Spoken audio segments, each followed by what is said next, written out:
বাসনাটা যেন পূর্ণ করে দেন। অধিবাস সেটা হচ্ছে আদি আবাস। আজ থেকে আমরা মহাপ্রভুর চরণের দাস হয়ে যাব। যে আমরা এতদিন হয়তো আমরা জেনে না জেনে কত অপরাধ করেছি বাবা এই জগতে। আমরা যদি অপরাধ করি না এমন কিন্তু নয়, কেউ জেনে করি আর কেউ বা না জেনে করি।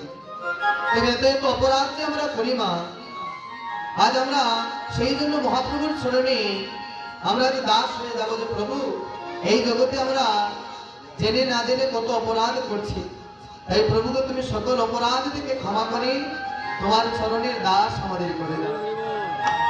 সেই গোবিন্দের গৌরহরির চরণে দাস হওয়ার জন্য আজ এই অধিবাসে আমরা এসেছি।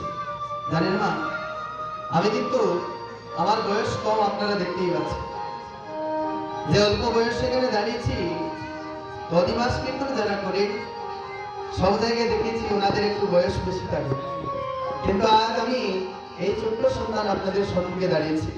জানি না কতটুকু কীর্তন করতে পারবো, তবে যদি আপনাদের আশীর্বাদ থাকে, ভক্তের আশীর্বাদ যদি থাকে মা, তাহলে মহাপ্রভুর কৃপা অবশ্যই হবে।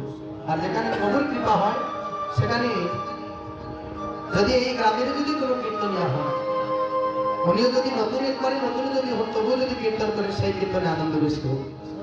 সবকিছুর মূলে হচ্ছে কীর্তনিয়া যেখান থেকে আসুন না কেন, তিনি বাংলাদেশ থেকে আসে আর ভারত থেকে আসেন, সেটা মূল কথা না। মূল কথাটা হচ্ছে এখানে যে আমরা কীর্তনের আয়োজনটা করেছি, সবাইকে আমরা এক মনে করতে পেরেছি, সবাইকে আমরা এক মনে কীর্তনটা আমরা দান করছি।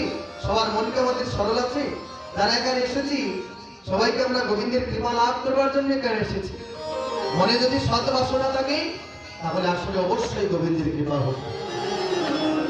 আর যদি মনের মধ্যে সৎ বাসনা না থাকে তাহলে কিন্তু কীর্তনের রস আস্বাদিত হবে।